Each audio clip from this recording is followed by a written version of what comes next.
On va donc maintenant s'intéresser et essayer de comprendre pourquoi il y a tant d'acharnement envers ce projet. On va reprendre depuis le début et tout commence avec cette page, le crowdfunding. Donc, il est noté aider Rewild à acheter un zoo et à réensauvager le monde. Acheter le zoo de Pont-Scorff afin de libérer des milliers d'animaux sauvages. D'abord pour que les 560 animaux sauvages qui s'y trouvent aujourd'hui soient libérés pour les renvoyer dans leur milieu d'origine et rendus à la vie sauvage. Maintenant, quelques extraits. Et donc l'objet, c'est bien accueillir des animaux saisis. Pour accueillir des animaux saisis, ça veut dire qu'il faut aussi ramener dans la nature ou sur leur continent d'origine ou en sanctuaire les animaux qui sont présents ici, dans la mesure où c'est possible.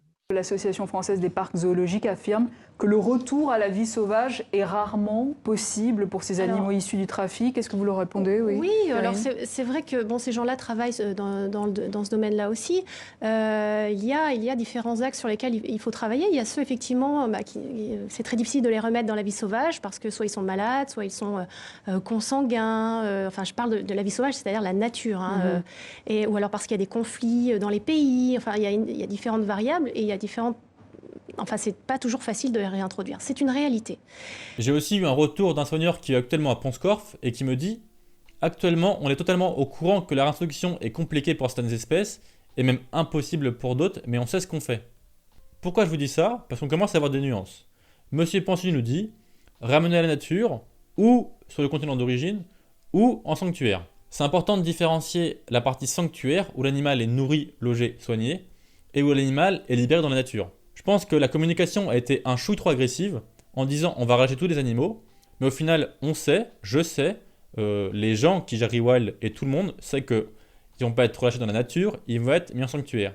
Et ça peut paraître vraiment sémantique et la différence peut paraître très fine, mais entre un sanctuaire où l'animal est parqué, nourri, soigné et la nature, il y a vraiment une nette différence. Donc je pourrais prendre aussi l'exemple du tigre blanc qui est impossible à relâcher et c'est pas moi qui le dis. Les tigres blancs, en fait, ils n'existent pas dans la nature. C'est pas des animaux qu'on peut relâcher dans la nature, très clairement. C'est forcément des animaux qui vont être sanctuarisés. Et pour eux, l'objectif, c'est de trouver un lieu qui leur offre suffisamment d'espace, sous des latitudes qui soient clémentes. Mais malheureusement, typiquement, ce sont des animaux qui retrouveront jamais la liberté totale, comme ça peut être le cas pour d'autres. Même si c'est minime, je pourrais aussi parler des EEP. Il faut savoir que tous les animaux ne sont pas rewild, donc ça se compte sans doute en 10, 20, 30, j'ai pas vraiment les chiffres, mais toutes les bêtes ne sont pas rewild. Cependant, mon but, je le répète, c'est pas d'enfoncer le projet, c'est juste de nuancer les propos. On en revient à la page du crowdfunding. Quand Rewild dit on va réensauvager tous les animaux du zoo, c'est pas moi qui le dis, j'ai juste cité des extraits, c'est non.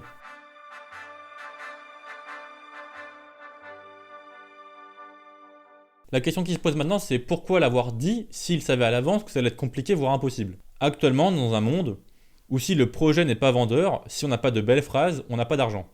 Et encore plus pour du crowdfunding. Pourquoi? Parce que c'est nous qui donnons, c'est le public. Et donc c'est important de vendre un projet qui est sexy. Dans ce cas-là, l'argument majeur, c'est Rewild va libérer les animaux dans la nature.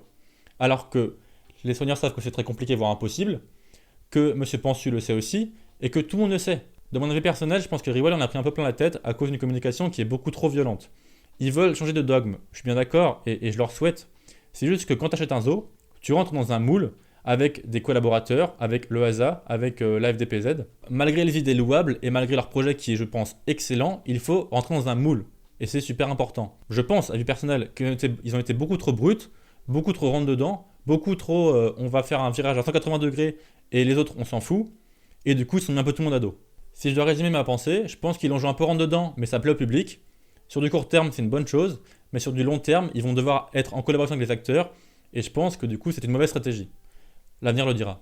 On va donc maintenant parler du corps du sujet, qui est la réintroduction et comment ça se passe.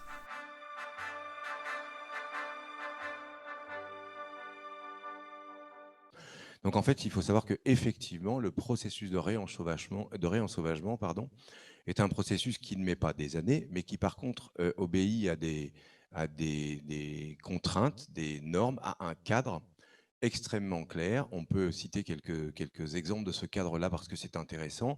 Les espèces ne peuvent être relâchées que si elles ont une génétique, j'aime pas le terme, pure en tout cas, en rapport avec l'espèce sauvage. Elles ne peuvent être relâchées que si elles sont exemptes de maladies, que si elles sont exemptes de problèmes comportementaux, et que si le territoire sur lequel on va les ramener est exempt de causes d'extinction directe. Ça fait déjà 5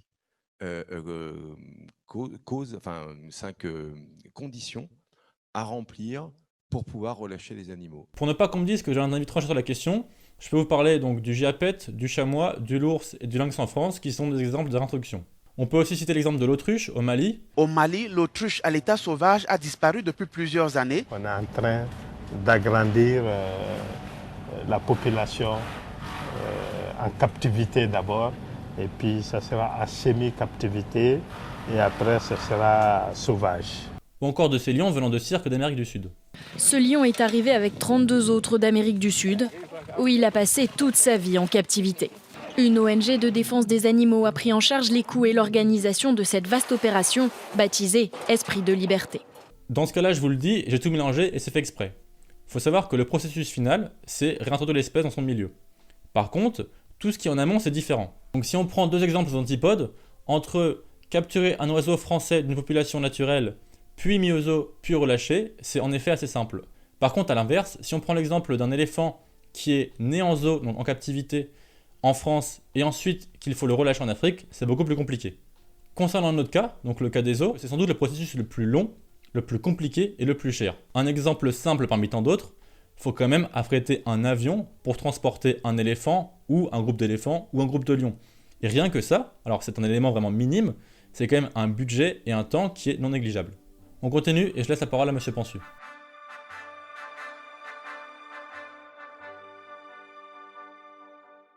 La conservation animale, c'est être en capacité de conserver le caractère sauvage, je parle de la conservation d'animaux sauvages, le caractère sauvage d'un animal dans un milieu qui lui est à peu près favorable, sachant qu'il faut 3 générations pour obtenir ce qu'on appelle le phénomène de glissement génétique, c'est-à-dire que notamment chez les prédateurs, quand il n'a plus à chasser, quand il n'a plus à défendre un territoire et quand il n'a plus à conquérir des femelles, ses caractères changent.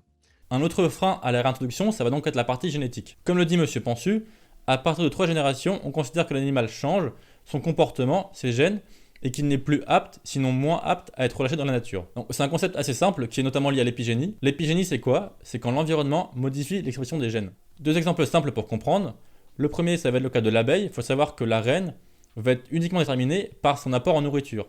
Donc la reine peut être ouvrière, reine ou autre, mais si on lui donne de la gelée royale, elle va être reine. Autre exemple pour les reptiles, il faut savoir que la température de l'environnement va déterminer le sexe. C'est connu et c'est prouvé, l'environnement joue un rôle sur l'animal. Pour les animaux en zoo, c'est pareil, il faut savoir qu'ils ne chassent plus correctement, ils ne se déplacent plus comme dans la nature, et donc ça modifie leurs traits, leur caractère, et ça peut même aller jusqu'à leur génome. Et ce génome, donc ces gènes, vont être transmissibles à la descendance. Ça veut dire qu'un animal qui va changer de comportement ou de caractère va transmettre ses caractères à ses enfants. C'est donc un problème non négligeable chez les animaux captifs. Dans une logique de conservation comme Fairywild, moi j'ai une question qui me vient en tête, c'est est-ce qu'on veut sauver l'espèce ou l'individu? C'est une question ouverte, donc j'ai pas la réponse, mais si vous avez des commentaires, si vous avez des idées là-dessus, je suis preneur. C'est un sujet qui est très complexe, mais qui est passionnant, je pourrais en parler des heures.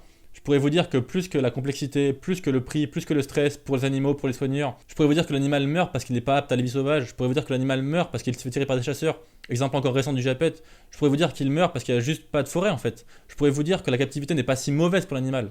Bon bref, un sujet qui est très complexe, j'ai de rester concis, mais il faut savoir qu'il y a beaucoup de choses à prendre en compte, et que réintroduire une espèce, c'est dans tous les cas jamais simple. Mais je vous invite, si vous êtes intéressé par le sujet, à vous documenter par vous-même. Donc pour ne pas que la vidéo s'éternise, je vous parle d'un dernier point et on conclut.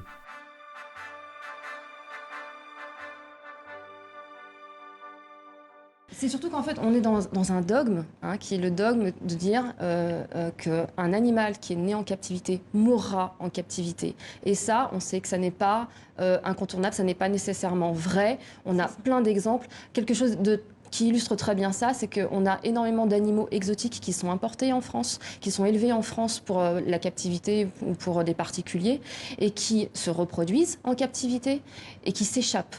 Qu'est-ce qui se passe? Eh ben, en fait, non seulement ils survivent très bien, mais ils se reproduisent et ils colonisent un milieu qui n'est pas le leur à l'origine, avec un climat qui n'est pas le leur, une alimentation qui n'est pas la leur, alors qu'ils sont nés en captivité. Et oui, car ce dont parle Lamia Samali, c'est purement et simplement des espèces qui deviennent invasives.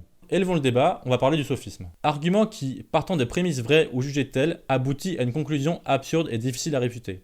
Premier point important, il y a le biais du survivant. Si on prend l'exemple de la grenouille taureau, qui vient d'Amérique du Nord, et qui est introduit en France pour faire des élevages, et qui par malheur s'échappe et se reproduit. Effectivement, une espèce exotique non française, donc qui vient d'Amérique du Nord, peut vivre en France avec des conditions spécifiques. C'est important de savoir que des espèces exotiques qui survivent en France sont souvent cause d'espèces invasives. On peut citer l'exemple de la grenouille taureau, du xénope, de la jucido, de l'écrevisse de Louisiane, enfin bref, il y en a beaucoup. Première chose importante, c'est que le biais du survivant, forcément, on parle que quand ça marche. Si je prends l'exemple de serpents, type boa, python ou anaconda, qui ont déjà été vus en France, vous vous imaginez bien que l'hiver, ils ne le passeront pas, d'accord? Ils mourront de froid. Donc évidemment, biais du survivant, on parle que des espèces relâchées en France par inadvertance, important, qui ont réussi. Parce que sinon, dans ce cas-là, évidemment qu'il y aurait plein d'espèces qui seraient reproduites en France et on serait donc envahi d'espèces de caméléons, de serpents, de grenouilles, de tout ce que vous voulez. Ça, c'est donc le premier point. Si on reprend l'exemple de la grenouille taureau, donc elle vient d'Amérique du Nord, introduite en France, puis elle survit. Si on l'écoute, éléphant qui vient d'Afrique, reproduit en France et il survit. Et là, on comprend facilement que non. Donc dans ce cas-là, quand on vous dit « oui, mais ça marche pour des espèces qui ne sont pas de France, qui ont été amenées en France et qui sont reproduites en France », c'est du sophisme. Il y a le biais du survivant. Globalement, ce qu'il faut savoir là-dessus, c'est qu'une espèce exotique qui vient en France ou ailleurs et qui est relâchée par inadvertance ou pas et qui se reproduit, donc c'est évidemment très rare, ce sont souvent des espèces aussi qui sont opportunistes. Bref, globalement c'est un raccourci, c'est une généralisation qui est fausse. J'ai pas envie qu'on me dise que les machins contre Rewild, mais tout ça pour vous dire que cet argument ne tient pas.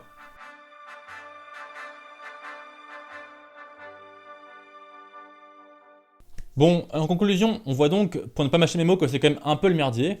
On ne peut pas nier sur le fait que Rewild en a pris plein la tête de tous les côtés. D'un point de vue personnel, je pense que la communication était un peu trop brute, un peu trop incisive, et que sur la page du crowdfunding, dire on va sauver des milliers d'animaux, c'était un peu borderline. Malgré tout, l'initiative, elle est quand même novatrice et culottée, et donc je suis curieux, mais je pense que tout le monde est curieux de savoir quand et comment Rewild va réintroduire des girafes, des lions, des hippos, des rhinos, en Afrique ou en Asie. Avant de terminer la vidéo, je voulais juste adresser un message à tous les soigneurs et à tous les gens de l'ombre du zoo, parce que je pense qu'on parle beaucoup polémique, mais on oublie l'essence même d'un zoo, c'est donc les animaux qui sont gérés par des soigneurs et des personnes avec un métier, si c'est une vocation qui est super importante. Et donc je crains que toutes ces histoires portent préjudice aux animaux mais aussi aux soigneurs. Dans cette même logique, je voudrais vous dire qu'on ne se bat pas contre des idées, mais pour la conservation animale. Sur ce, à la prochaine.